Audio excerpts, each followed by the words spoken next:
आपका किया गया भजन, आपका किया गया मंत्र जाप, जब आप करने के लिए बैठें, उपास करें, मंत्र जाप करें, कीर्तन करें, तो आप जब जप करने या कीर्तन करने या मंत्र जाप करने या उपास करने के लिए जब तैयार हों और आगे बढ़ें, उपवास करते समय, तप साधना करते समय कोई परिवार का व्यक्ति आकर यदि आपका हाथ पकड़कर उठा दे या आपको अपशब्द कहे, तो ये श्रेष्ठतन नहीं हो। आप करो पशुपति व्रत, आप करो सोमवार के व्रत, पर निवेदन है कि व्रत करते समय, व्रत के पहले आपके परिवार वालों को, आपकी पति को, माता पिता को, परिवारजन को ये बात बता दी जाए कि हम ये व्रत कर रहे हैं। क्यों? उसका कारण केवल इतना सा है कि जब हम ये परिवार वालों को बता देंगे कि हम व्रत कर रहे हैं, तो आपके व्रत में कोई टोकने वाला नहीं रहेगा, आपके व्रत को कोई रोकने वाला नहीं रहेगा, और आप निष्कपट भाव से भगवान की अविरल भक्ति को धारण कर सकते हो। निष्कपट भाव से भगवान के भजन को धारण कर सकते। इतना सुंदर वर्णन किया गया है महामृत्युंजय मंत्र का। यदि हम किसी ब्राह्मण से अनुष्ठान करवा रहे हैं, महामृत्युंजय मंत्र का यदि हम किसी ब्राह्मण से अनुष्ठान करवा रहे हैं, शिव महापुराण की कथा कहती है, अनुष्ठान पत्नी करवा रही है या पति करवा रहा है, सास करवा रही है या ससुर करवा रहा है, घर का जेठ करवा रहा है या जेठानी करवा रही है, शिव महापुराण की कथा कहती है, जितने लोग आपके घर में रह रहे हैं, जितने लोगों के साथ आप 24 घंटे घर के अंदर रह रहे हैं, जब हम पशुपति व्रत करें या महामृत्युंजय का अनुष्ठान किसी ब्राह्मण से करवा रहे हैं या मंदिर में हम अनुष्ठान करवा रहे हैं, तो भी हमारे चित्तवृत्ति से हमारे परिवार वालों को ये मालूम होना चाहिए कि मैंने उन ब्राह्मण के द्वारा अपने परिवार के हित के लिए, अपने बुजुर्ग के हित के लिए, अपने घर के हित के लिए मैंने महामृत्युंजय का अनुष्ठान करवाया है। उसका पुण्य 4 गुना बढ़ता है, जिससे घर के लोगों में कोई विस्मयता उत्पन्न ना हो।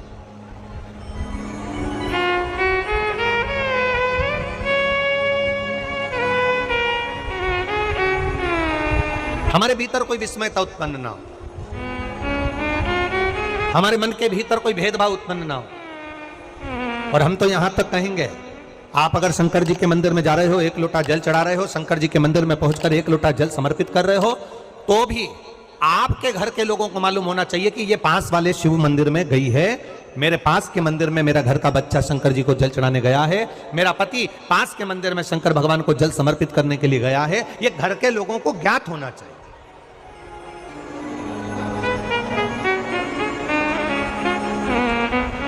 घर के लोगों को ये मालूम होना चाहिए कि ये पास के मंदिर में मेरी धर्म पत्नी गई है, पास के मंदिर में मेरे माता पिता गए, पास के मंदिर में मेरे परिवार के लोग गए। ये आपकी चित्तवृत्ति में और परिवार की चित्तवृत्ति में ये बात रहना चाहिए, छुपा कर नहीं जाना।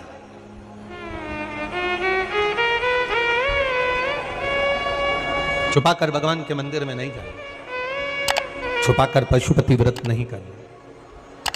महाराज, शिव महापुराण की कथा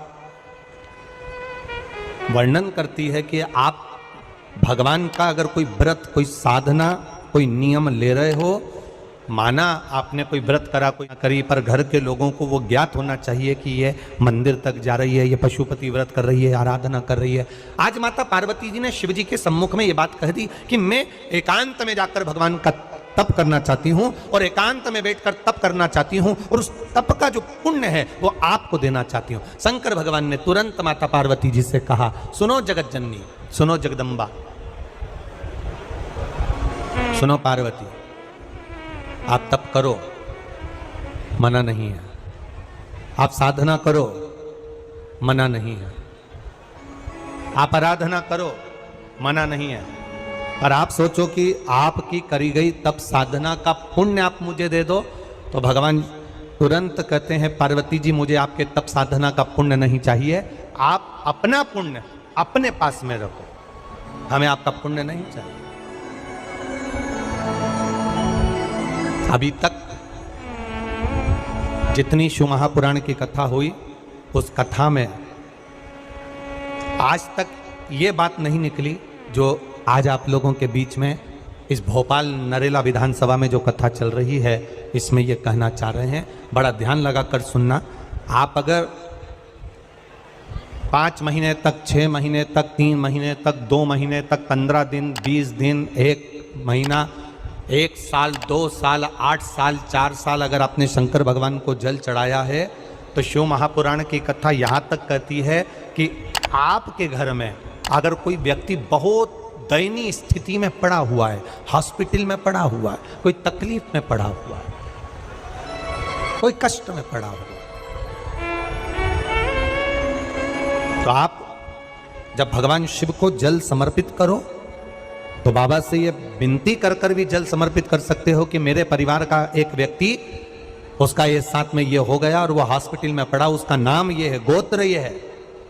बाबा, हमने जो तप साधना करी है, हमने जो इतने महीने तक आपको जल समर्पित करा है, हमने जो बेलपत्र समर्पित करी है, मेरे बाबा आज स्वीकार करना। और जो हॉस्पिटल में पड़ा है, जो कर्जे में लदालूम पड़ा है, जो तकलीफ भोग रहा है, ऐसी कृपा करना बाबा कि मेरे 2 महीने जो मैंने जल चढ़ाया है, उस चढ़ाए गए जल का पुण्य मैं उसके खाते में देती हूं और उसको ठीक कर देना। यह पुण्य का भाग है।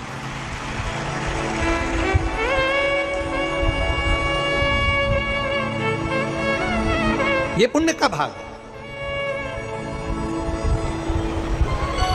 आप अपना पुण्य भी किसी जीव के कल्याण हेतु दे सकते हैं। अब किसी ने एक बार ये कथा सुनी और कथा सुनकर कहा, महाराज जी आप कहते हो कि शंकर जी पे चढ़े हुए जल का पुण्य भी हम किसी को दे सकते हैं क्या? शंकर जी को चढ़े हुए जल का पुण्य क्या किसी को दिया जा सकता है? क्यों नहीं दे सकते? क्यों प्रदान नहीं कर सकते?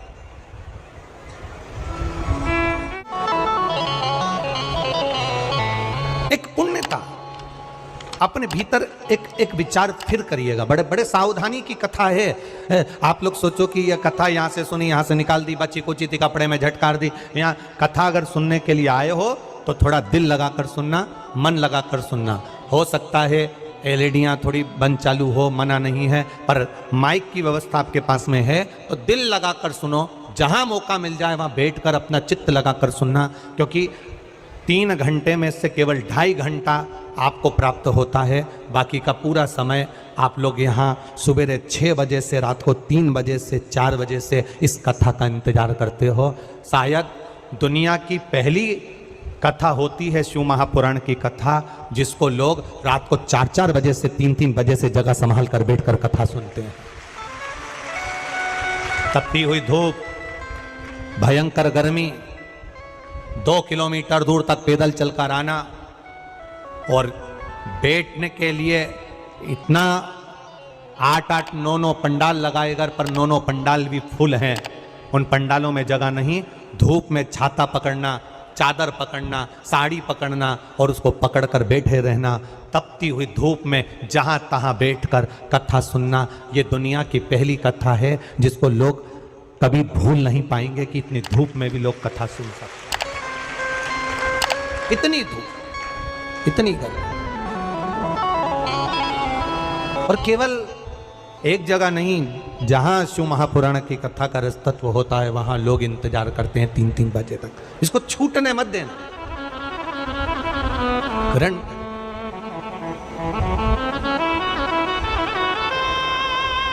शादी में गए हो, 500 का लिफाफा दिया है तो भोजन कर कर जरूर जाना। और कथा में धूप में चलकर आए हो तो भले आधे घंटे की सुनना, पर कथा में दिल लगाकर जरूर जाना। दिल लगाकर जाना, चित्त लगाकर। आप अगर 1 लोटा जल भगवान शिव को समर्पित कर रहे हो, आप एक बेलपत्र भगवान शंकर को समर्पित कर रहे हो, आप एक शमी का पत्ता भी भगवान शंकर को समर्पित कर रहे हो, आप भगवान शंकर का पंचानंद स्नान करा रहे हो, आप भगवान शंकर के मंदिर का शिखर दर्शन कर रहे हो, आप भगवान शंकर के मंदिर में जाकर झाड़ू लगा रहे हो, पोछा लगा रहे हो, सफाई कर रहे हो, तो भी तुम्हारी चित्तवृत्ति में रहना चाहिए कि जब किसी पर दुख की घड़ी आए, किसी पर तकलीफ आए, किसी पर कष्ट आए, हमारा करा गया पुण्य हम उसके खाते में दे सकते हैं।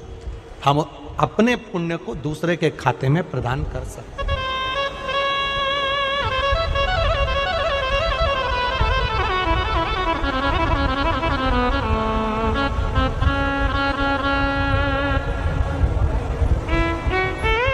बेलपत्र,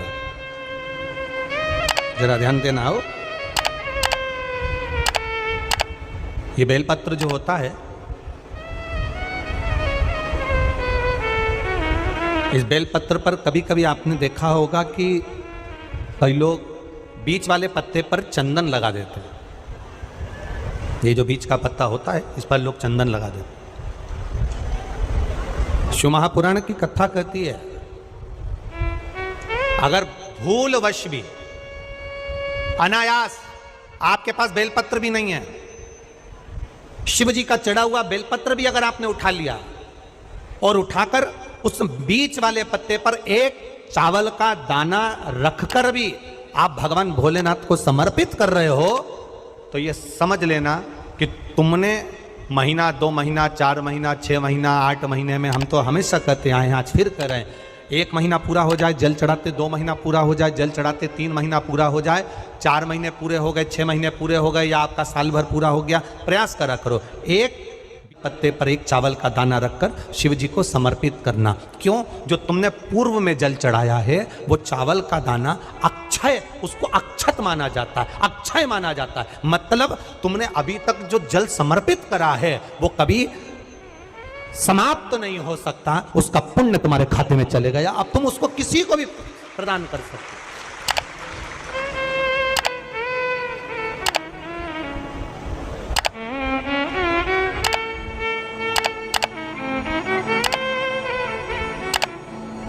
बहन भाई को तिलक करती है रक्षाबंधन पर, माथे पर तिलक लगाने के बाद में चावल लगाती कि नहीं लगाती? बोलो, जम के बोलो जरा।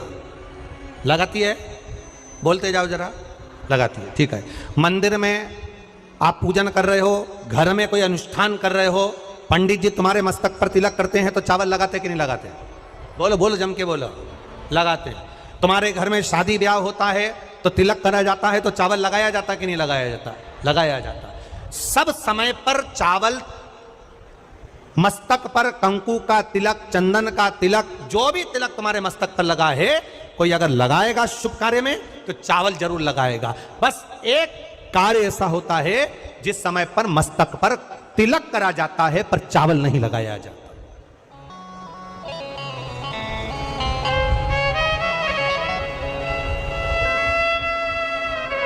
एक समय ऐसा होता है जिस समय तिलक करा जाता है पर चावल नहीं लगाया जाता।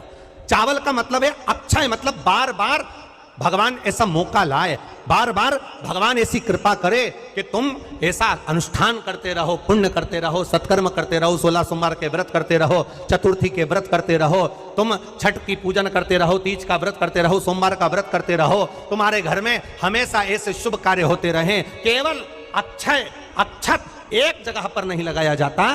कब नहीं लगाते अक्षत को? मस्तक पर तिलक करते समय अक्षत कब नहीं लगाया जाता? केवल एक समय पर। कब? जब घर में कोई शांत हो जाता है और शांत होने के बाद जब मस्तक पर पगड़ी का क्रम होता है, उस पगड़ी के क्रम पर तिलक तो लगाया जाता है पर चावल नहीं लगाया जाता। भगवान से प्रार्थना करते हैं ये बार बार मौका मत देना, जो हो गया उसको समाप्त, ऐसा मौका बार बार ना दीजिएगा।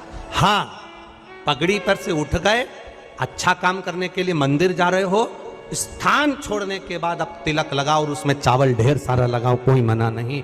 पर अक्षय, उस अक्षत की महत्वता को समझना कि उसको बारंबार प्राप्ति ना हो, ऐसे कार्य की प्राप्ति ना हो, अच्छे कार्य की प्राप्ति, श्रेष्ठ कार्य की प्राप्ति, शुभ कार्य की प्राप्ति। अगर मौका मिले तो एक बार भविष्य पुराण, और एक बार मौका मिले तो कूर्म पुराण, और एक बार मौका मिल जाए तो नंदी पुराण, ये 3 पुराणों का स्मरण करना, इसमें आपको अक्षत की महत्वता प्राप्त हो। भविष्य पुराण, कूर्म पुराण और नंदी पुराण, इन 3 पुराणों में आपको अक्षत की महत्वता प्राप्त होगी कि चावल की महत्वता क्या है। एक चावल का दाना जब अशोक सुंदरी वाली जगह पर चढ़ाया जाता है, एक चावल का दाना अशोक सुंदरी वाली जगह पर चढ़ाया जाता है। हम माताओं से हमेशा कहते हुए आए हैं, आज फिर निवेदन करेंगे, जिस माता के गर्भाशय में गांठ हो गई हो, जिस माता के गर्भाशय में गठान पड़ गई, अक्षत, एक चावल का दाना, गर्भाशय में गांठ हो गई, डॉक्टर को दिखाया, गर्भाशय में बच्चा दानी के अंतर्गत गांठ पड़ गई, गर्भाशय में गांठ पड़ गई, बड़ी तकलीफ की जिंदगी जी रही है, डॉक्टर कह रहे ऑपरेशन करवाओ, डॉक्टर कह रहे ऑपरेशन करवाना पड़ेगा। एक बार मेरे भोलेनाथ पर जल चढ़ाना प्रारंभ करो, एक चावल का दाना। अशोक सुंदरी की जगह मालूम है ना सबको? अरे बोलो अशोक सुंदरी।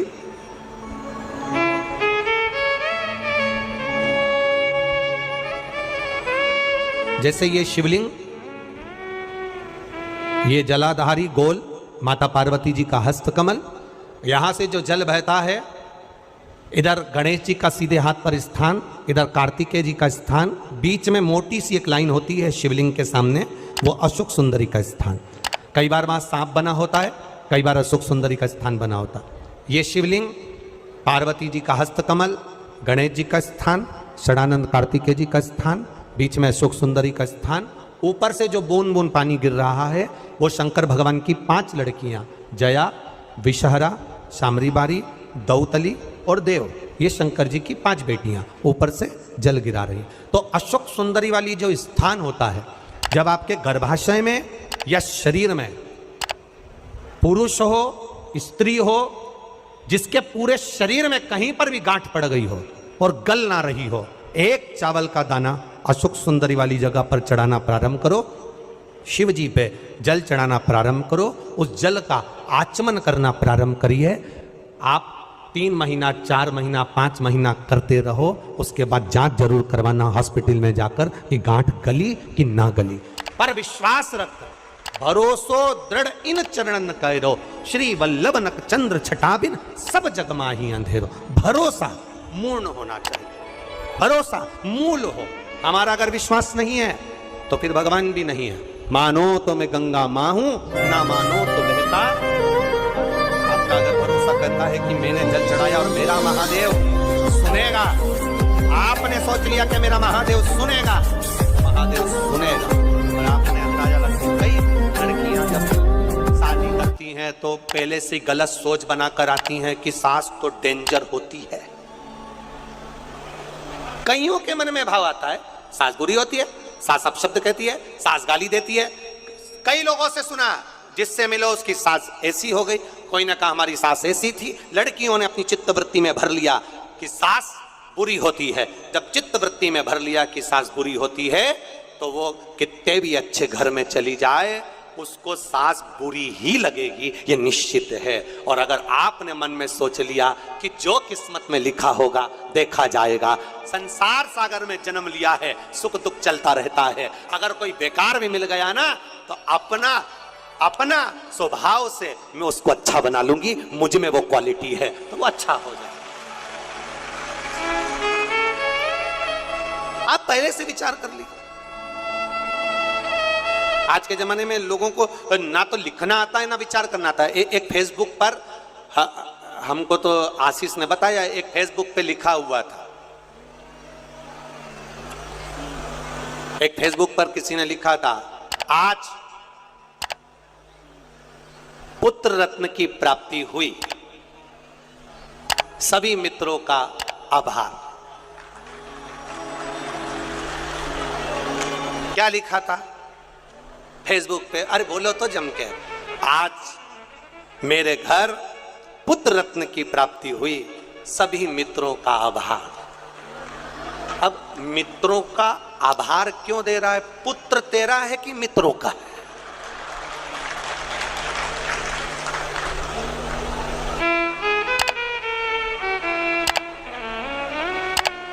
बोलो जम के बोलो।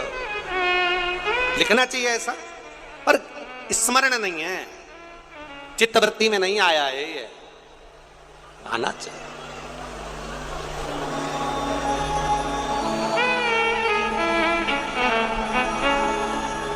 चित्तवृत्ति में आना चाहिए। आप क्या कर रहे हो, आप क्या प्रदान कर रहे हो, क्या लिख रहे हो, क्या बोल रहे हो, आपकी चिदानंद वृत्ति में यह आना चाहिए कि आप क्या कर रहे हो। आज मेरे यहाँ पुत्र रत्न की प्राप्ति हुई, सारे मित्रों का। क्या लिखा है तुमने, क्या प्रदान किया तुमने, विचार करो।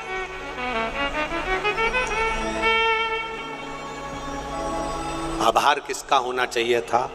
आज मेरे घर पुत्र रत्न की प्राप्ति हुई। महादेव आपका आभार, आपकी कृपा, आपकी दया, आपकी करुणा, जो ये पुत्र रत्न की प्राप्ति मेरे घर में हो गई, ये आपकी करुणा से हुई, ये आपकी उदारता से हुई।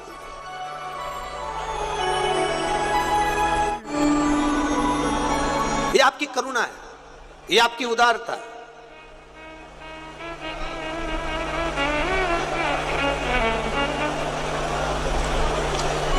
ये कथा हमने कल भी कहा था कि कथा और कहीं भी हो सकती थी भोपाल में, ऐसा जरूरी नहीं कि आदरणीय विश्वास भैया के यहाँ हुई, कथा कहीं पर भी हो सकती थी। पर ये कथा आदरणीय विश्वास भैया सारंग जी के यहाँ जो हुई है, हमने कल भी कहा था कि कहीं ना कहीं माता पिता का कोई पुण्य प्रबल हुआ होगा, जिसके कारण बस ये आशीर्वाद के रूप में ये कथा आदरणीय विश्वास जी सारंग जी को प्राप्त हो। और वो पुण्य कैसा है? जब हमने पता करा तो हमारे स्मरण में आया कि जब स्वर्गीय श्री कैलाश नारायण जी सारंग जी बीमार पड़ गए और बीमार पड़ने के बाद जब दिल्ली में एडमिट हो गए और उनका इलाज चलता रहा, तब हम कभी भी जजमान परिवार से ये कुछ भी नहीं पूछते और ना हम उनसे बात करते हैं कि तुमने क्या करा क्या ना करा। हम तो हमारे जो सेवादार लगे रहते हैं, कार्यकर्ता लगे रहते हैं, उनसे पूछते रहते हैं। तो बताया कि गुरुजी विश्वास भैया सारंग भोपाल में उस समय पर भी मंत्रिमंडल में थे, जिस समय पर पिताजी का स्वास्थ्य खराब था, तो यहाँ पर संभालते हुए यहाँ पर भी सारी मीटिंग अटेंड करना और रात के समय जाकर अपने माता पिता की सेवा करना दिल्ली में, ये कोई सहजता का विषय नहीं होता। और उसी का पुण्य फल, उसी का एक आनंद, उसी का जो पुण्य है, उसी का जो पुण्य फल मिला है, वो ये मिला है, ये उसी का पुण्य फल, ये कोई सहज नहीं।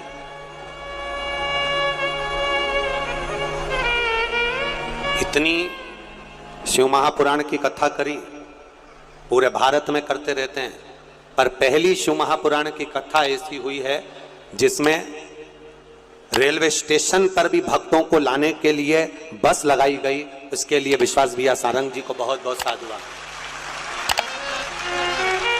आज तक जितनी कथा हुई, उस किसी कथा में कहीं पर भी रेलवे स्टेशन से कथा स्थल तक लाने के लिए भक्तों के लिए बस नहीं लगी, पर पहली कथा ऐसी थी जिसमें भोपाल के रेलवे स्टेशन से भक्तों को यहां तक लाने के लिए बसों को निःशुल्क चलाया गया। एक बार जोरदार ताली बजा, बहुत बहुत साधुवाद, बहुत बहुत साधुवाद। कोई परेशान ना हो, आनंद से पहुंचे लोग कथा। हाँ,